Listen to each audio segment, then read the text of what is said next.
Ils ont vécu la terrible épreuve de l'exil.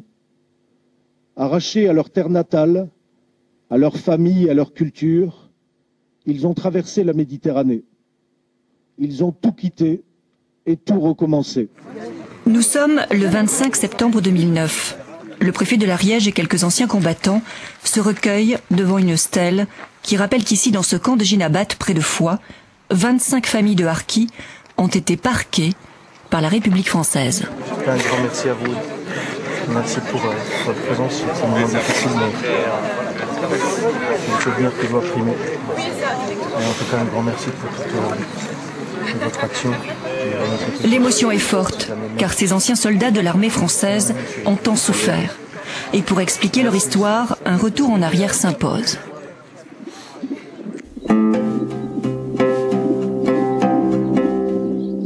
Ils avaient choisi de défendre la France en Algérie. Ce choix, ils l'ont payé de leur sang. Et quand la France s'est retirée, son gouvernement de l'époque, le président Charles de Gaulle et son ministre des Armées, Pierre Messmer, avaient décidé de les désarmer et de les abandonner sur place. Ils s'abritaient alors derrière les accords d'Évian qui stipulaient que les Algériens du FLN ne leur feraient aucun mal. Ces accords n'ont jamais été respectés. Après la guerre, plus de 100 000 harkis auraient été massacrés.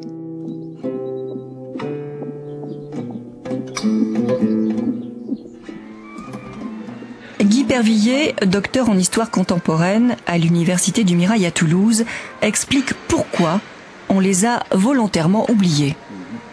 Le général de Gaulle estimait que ce qu'on appelait l'intégration de l'Algérie dans la France n'était plus possible, ni souhaitable, et il estimait donc nécessaire l'indépendance avec pour but de séparer les Algériens et les Français. Et en particulier, ce qu'on appelait les harkis, à ses yeux, étaient essentiellement des Algériens. Si vraiment il est nécessaire de les mettre à l'abri en France, eh bien, ils ne sont pas pour autant des rapatriés. Ce ne sont pas des Français comme les autres, ce sont des réfugiés. 300 000 harkis ont été abandonnés en Algérie. Un chiffre qui aurait pu être plus important si l'armée française avait suivi les ordres du gouvernement de l'époque. Mais des soldats ont désobéi. Ils ont fait passer leurs frères d'armes, harkis, vers la France, car ils ne pouvaient les abandonner à une mort certaine. Le général Michel Roquejoffre, commandant des forces françaises pendant la guerre du Golfe, était alors sous-lieutenant en Algérie. Il se souvient de la valeur militaire de ces soldats. Je les ai croisés au cours d'opérations et c'était de très bons soldats. J'étais en Afrique quand j'ai appris en 62 la fin de la guerre d'Algérie et que les troupes supplétives, que ce soit les harkis ou les autres, restaient sur place. Les ordres avaient été donnés pour qu'on les désarme et qu'on les abandonne. J'ai trouvé ça honteux. Et je reconnais que certains officiers français ont eu du courage de désobéir aux ordres et de rapatrier, de se débrouiller pour rapatrier le harka en France.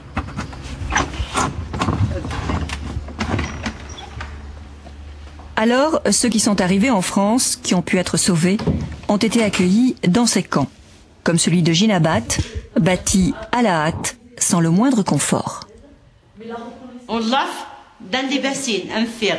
J'ai fait réchauffer l'eau sur la cuisine en bois. J'ai fait tremper les choses. J'ai la lave avec mes mains. Ada Boutégrine, femme de harki, avait 19 ans à l'époque. Elle se souvient avoir été transportée ici comme du bétail, dans un camion non bâché, il neigeait. Ses enfants étaient bleus de froid. Et quand elle a franchi le seuil de ce camp, elle s'était mise à pleurer. Et nous, quand ils sont arrivés, c'est comme des chiennes. Les chiens de France, mieux que nous. Ils étaient 5 ou 6, voire plus, dans un appartement d'environ 40 mètres carrés, sans chauffage, juste un vieux poêle à bois, sans douche, avec un petit évier et des sols en béton et des paillasses en forme de lit. Sakia avait 21 ans quand elle est arrivée ici. Elle était enceinte, et c'est sa fille Fatima qui les interpelle. Pourquoi vous n'êtes pas révoltés? Les hommes, c'est vrai, ils partaient travailler. Parce que nous, et pour de nous, quand ils sont arrivés ici, parce qu'ils ont fait la guerre, Quand ça arrive ici, Ils pensaient que vous étiez des sauvages. voilà, vous alliez les les tuer. sauvages, plus que les sauvages. Vous alliez tuer les Français, ou quoi? Voilà. Et les croix, c'est ça. Pourtant, vous avez porté le drapeau bleu, blanc, rouge, oui, quand même. mais enfin, il n'y a pas de drapeau. Vous avez défendu ces couleurs. Non, ils s'en arrivaient dans le cas et puis c'est tout.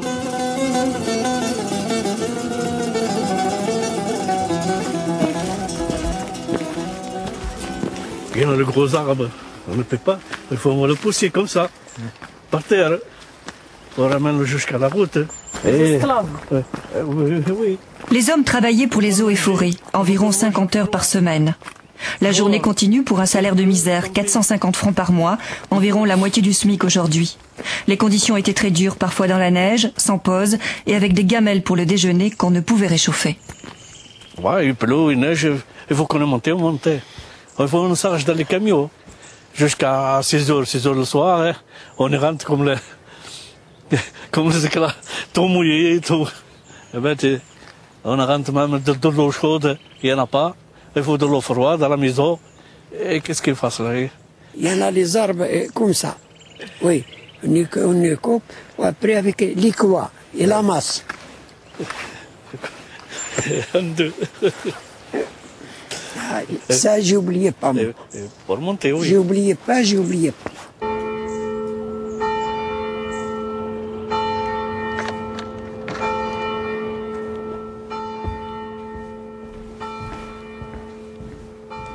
La classe n'a pas changé. Exactement les mêmes baies vitrées. Ce qui manque, c'est peut-être les rideaux que j'avais fait installer à cause du soleil, parce qu'il faisait, surtout l'été, il faisait très chaud. Christian Delsol, ancien maire de Montoulieu, commune où se trouvait le camp de Ginabat, a été instituteur. Il a eu des classes de 40 jeunes enfants de Harki, qui ont vite appris le français.